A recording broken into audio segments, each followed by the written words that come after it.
Hey everyone, the Potrat here, and before I jump into the topic, if you are watching this today, which is the 28th, go check out my last uploaded video ASAP if you are interested in learning about how I do proportions. It's a full tutorial on proportions basically.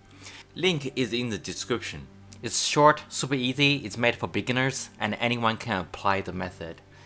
But I think I'm being a bit too idealistic in that video. I thought this idea that if a decent number of viewers and art lovers in general would just support my channel a little bit, I would be able to make a lot more content for everyone, right? I can answer your questions, make more specifically requested tutorials, as well as free critique sessions, and just continue to make decent quality, tutorials and art videos a lot more often. Basically, I'll be using my time to work for you, and it requires almost nothing from any one particular viewer. So it's like a win-win-win for everyone, right? In my head, logically, it seems to make sense. So far, it seems that's nowhere near the case. I suck at understanding psychology, and I definitely overestimated what you think I can offer. But that's okay. As I always say, I will continue to make quality video for you to the best of my ability. But unless something really weird happens, do read between the lines. Well, listen between the lines and check out that video on proportion ASAP if you are interested. Again, link is in the description. Okay, go on to the topic. Why is there a problem facing majority of fine artists? And this is highly related to how they can price their art. First of all, art pricing is like a topic so huge and complicated that one can make 100 videos from all angles. Which I might, like how to price your art, how to understand and communicate with different type of clients, and so on. But if you know me, then you know I like to explore the larger picture first. So this video is about my broad point of view of one of the problems your average fine artist face at large, and how fine artists make money, or not able to make the money they want to make and deserve. Okay, I do have a degree still in finance and marketing, very limited experience, but at least some of the concept I kinda remember still. First, we have the ordinary goods, like a big television, where your willingness to buy would be affected by its price change. It is also a type of normal good, which means your willingness to buy is also affected by your own income change. If suddenly you received an influx of cash, or you received a huge bonus or raise, you are likely to buy that big screen TV that you always wanted for a lot of people. And let's make things easier for us and not consider brand value. If all the specifications are equal, same size, same quality, we would pick the cheaper choice, naturally, right? And it's a physical, tangible thing, so there's definitely a price floor, because the company has to cover the actual material cost and research and development and manufacturing and maybe importing and and shelf space and so on to have that TV to be in front of you. So we get that naturally. Okay, let's talk about service goods that would also naturally obey this law of supply and demand. Basically, if the similar service is provided, people would pick the cheaper choice, assuming all else is the same. I will use contractors and plumbers and accountants as some typical examples. And my point of view is going to be with how things work in New York. So what's the problem? Why do we never hear of any stories of starving plumbers? Some of you would say, well, because it is a necessary service. You have to have the problem fixed. Fair enough. But let's say you have a problem and it takes just 5 minutes to fix with expertise and proper tools. Now, what is stopping a plumber from so aggressively lowering his or her price to drive out the competition and get your business? Same story, an accountant does the same work as another one. He or she generally have a base price. Why doesn't the other accountants just lower their price to the point where it's still profitable and they would get the business? We all know the real world situation is nothing like that. A lot of you know where I'm going with this, and a lot of you know that plumbers and accountants are actually doing very well on average. Let's not discuss the potential ramification of AI softwares and so on. Yet starving fine artists is still such a common notion and phenomenon. There are plenty of decent artists making less than a legitimate contractor that paint your ceiling white. Don't get me wrong, those jobs are respectable professions. It takes skill to make surface look good and even if you just paint a wall. But let's face it, an oil painting or sketch of a loved one that lasts forever is probably more valuable and should be compensated as such. So yet, starving fine artists is still very prevalent. Why? Why all these other professions would not undercut their competition even if it still would be at a price that's profitable for them and it would get them more clients, in the short run at least. I mean, it does happen here and there, but never by too much. They generally have a pretty common base price that they stick to. If you say, well, art is not a necessity, well, A, that is not entirely true because as human beings, we have a yearning for art the same way that we have a craving for love and music. It is such a natural, innate part of who we are. Which is kind of weird, by the way, that YouTube doesn't even have a category for art. Anyway, there are plenty of jobs that is not necessary, but they do really well, like landscaping, interior decorators, jewelry makers, designers, and those are not rare jobs. There are a lot of people working in those fields. Do you ever hear about starving landscaper, starving decorator, a starving gaming software manager? Now I know a lot of you already have a good idea of my points, but I'm not gonna spell it out anyway. There's a whole bunch of reasons why a fine artist, especially a good one, is so often not compensated fairly. I can't talk about them all, so I'll cover the main points. One, artists are terrible business people. In general, of course. So they don't know and don't have the goal to position themselves and their art as luxury goods or Veblen goods. If you don't know what a Veblen good is, it is product that is opposite to the common or comparative goods and services I've been talking about. In that if the price is expensive, the good is seen as better, and the demand actually increases as your stuff is more expensive. Some examples are limited edition cars, high-end jewelries, luxury brand expensive watches, especially if limited, and luxury brand clothes and so on. Now this is of course ideal scenario for any artist. You make great money, you have a totally different clientele, and there is no substitute. Now this might seem like a pie in the sky scenario, but as a fine artist, it should be a goal that you keep in mind and working toward when you can. Now this is actually much more attainable than you think. You don't have to be at Picasso level. If somebody is willing to pay a bit more for your art than something else that's very similar, but they're willing to just pay more to get your stuff, and if this happens pretty consistently, you already achieved some of that luxury status. So a lot of artists don't have this notion or goal to position themselves away from competition, which wouldn't be too bad if it wasn't for my next few points. 2. A lot of artists are conditioned by this starving artist idea. So they don't value their work and they don't think what they do is worth much. Don't get me wrong, just like any job, you should get objective feedback and improve yourself if need be, and actually become really good at what you do. But a lot of competent artists have the same mentality. A contractor that paints a wall in a single color would be comfortable and confident to charge their client a decent amount, and people will pay gladly. Yet a lot of good, competent artists are afraid to charge minimum wage for their work. It's almost like a lot of artists place themselves and their work in the category of inferior good, or like trinkets on the street, like it's not valuable. And if even you don't think it's valuable, no one else will. Well, without its own new challenges, they are stuck on this idea of the pre-internet starving artist. And if they don't change their mentality and action, society at large cannot change its own outdated point of view. Which is, value-wise, there are two main types of fine art. The dirt cheap ones at the side of the street, or the super expensive ones by other famous artists or presented by large galleries. There is very little in between, when that should no longer be the case. So I walk through New York City sometimes and I see artists at the side of the road and I look at their work and I see a lot of them are literally art professionals with 20 plus years of experience making absolutely beautiful work. Each line is exquisitely designed and then they charge $15 for a drawing. I mean, some of them may have set that price because there is another guy down the road who is charging that. They undercut each other to oblivion, and it's been happening for a while, so it's something that's deeply ingrained in society and it's what people expect. If you try to charge even $50, they'd be like, what? That's too much for a beautiful timeless portrait with 20 years of experience behind it. Yet then they walk to the store and have no problem put like $70 down for a pair of shoes. Now my point is not that this person should not value a pair of sneakers at whatever price they are willing to pay, but they should value the art a little bit higher. Way higher actually.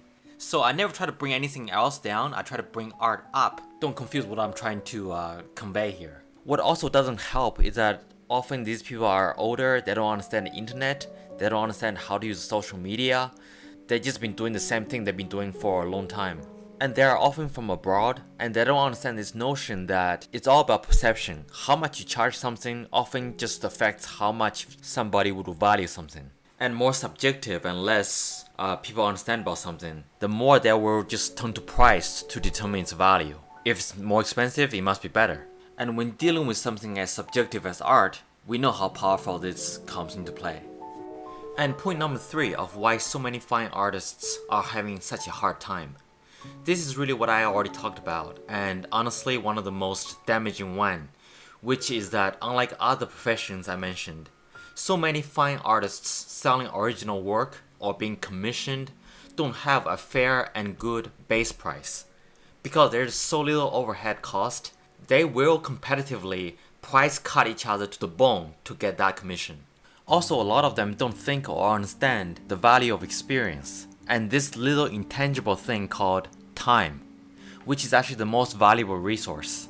Sad part is, because of the environment we're in, often this is done out of necessity. Some artists do this because they have no confidence, and some artists do this because they don't know better.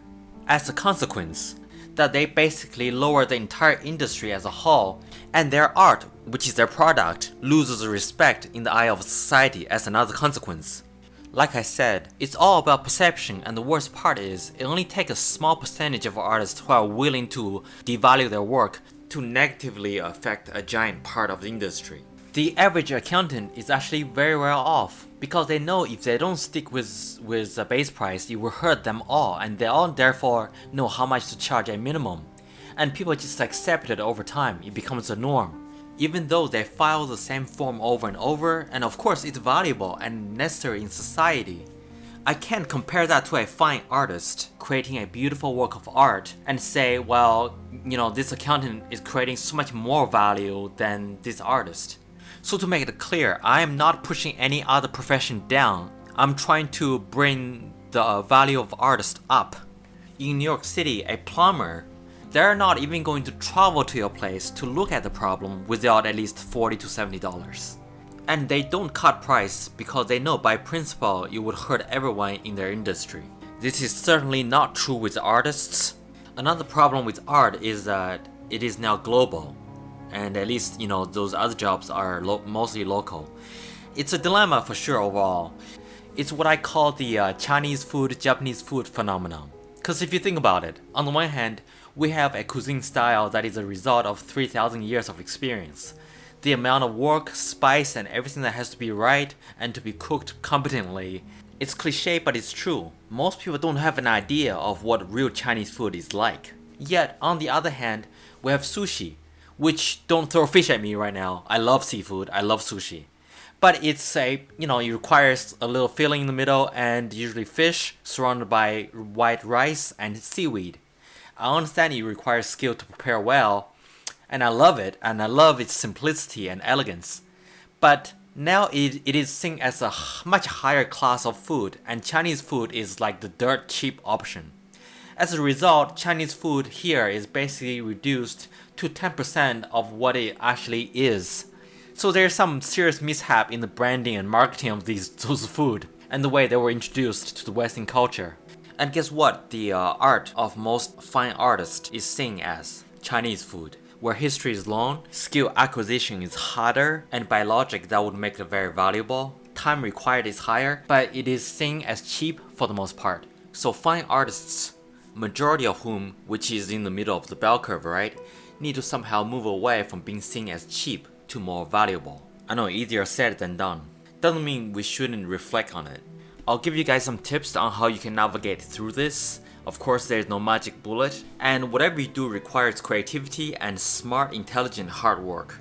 But let's have some fun and imagining some ideal scenario and developments. Let's say suddenly I have Doctor Strange's powers. I love that movie. And I somehow, communicate and convince to every artist in the world at once. You are not to charge anything less than $2 per square inch, which is one way to set price by size. This will help accomplish two things immediately, directly, and God knows how many things indirectly that's positive. First of all, art immediately becomes a lucrative and viable career, easily. which means once you get to a certain competency level and have a portfolio and have clients come to you, the base price for a 8x10 inch is $160. That would be the lowest you would charge. The base price for 16x20 would be $640 at a minimum.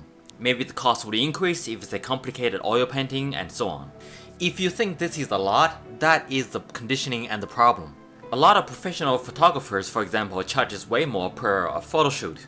Is starving photographer a thing? No. A single good accountant on average charges like 100 to potentially a lot more, depending on the complexity of a tax return. But they literally need 20 minutes or less to complete a lot of that $100 job. While you need maybe 10 hours or more to do that 16x20 painting. And you sure need a lot of practice and training beforehand, years of it maybe, before you can build a competent looking portfolio. I want to quickly clarify, for most people you shouldn't charge clients based on time, but you can do it based on size, because that's something that a client can understand. But this is just for the sake of make a point here.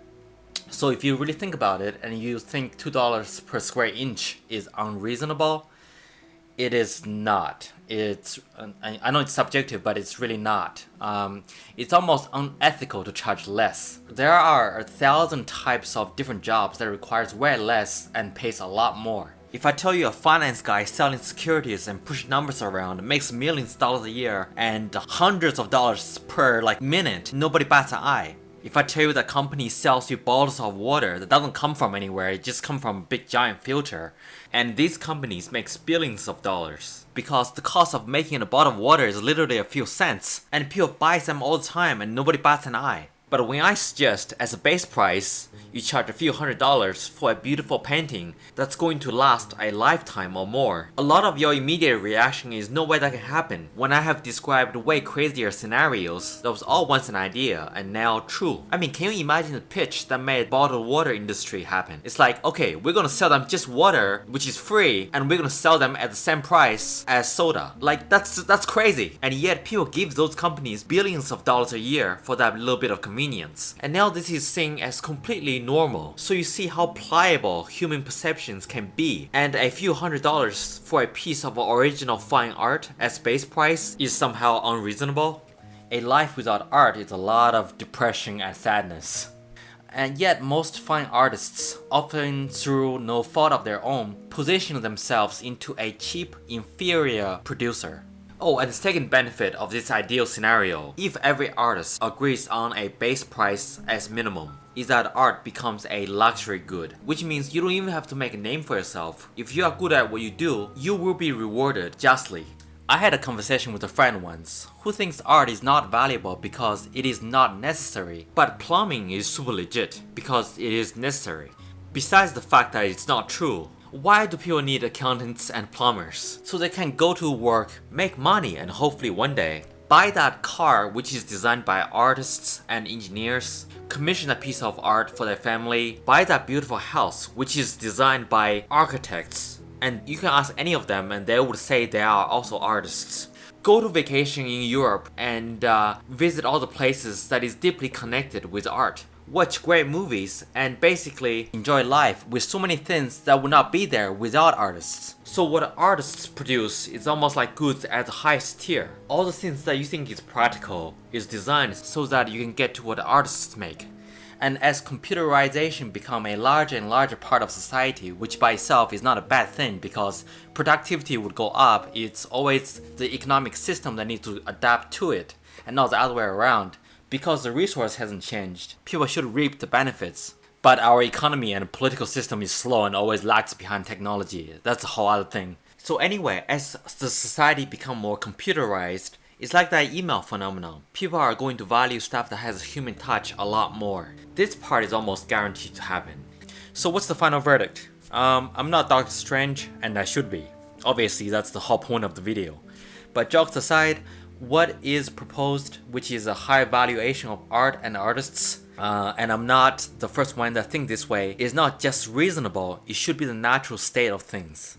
But it's hard to have a good solution to a lot of things I mentioned in this video because art is now global. We have art across all different genres, artists from vastly different economic backgrounds, at different mastery levels, and people making the mistakes that I mentioned in this video and competing with each other instead of working with each other without realizing at large they are doing the entire industry a disservice. I only hope over time this will naturally become more and more apparent.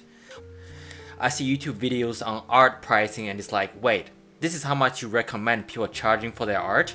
It's one thing for someone who is still learning and the work is not that great yet, but even seasoned artists often had to undersell themselves.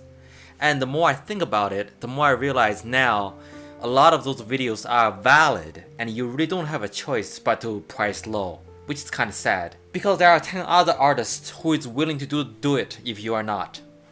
Okay, so there's a lot more I can talk about regarding art pricing in general, but I'll pick a different focal point and make another video later on.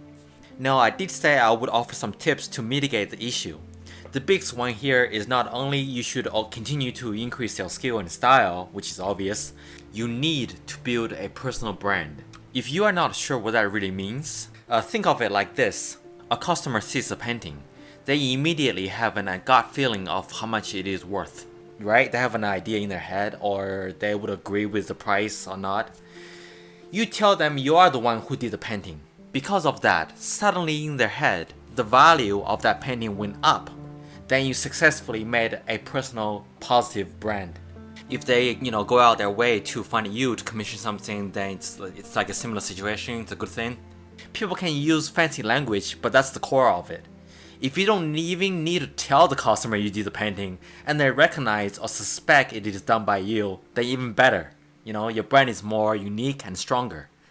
But you want it to be positive. Imagine, oh, this is done by you. Now it's not worth much. I'm definitely not buying anymore. But that's, obviously you want to build a positive personal brand. This of course relates to position yourself as an artist that makes luxury good, and if with no substitution, then it's more close to gambling good, which is even better. This is another topic that deserves at least a video by itself. So please subscribe and hit that bell like your life depends on it. Because one day, it may. Alright, love you guys and talk to you later. This background practice drawing I'll release the real time for my patrons and members on YouTube. Again, don't forget to watch my last video, link is in the description, and until next time, cheers!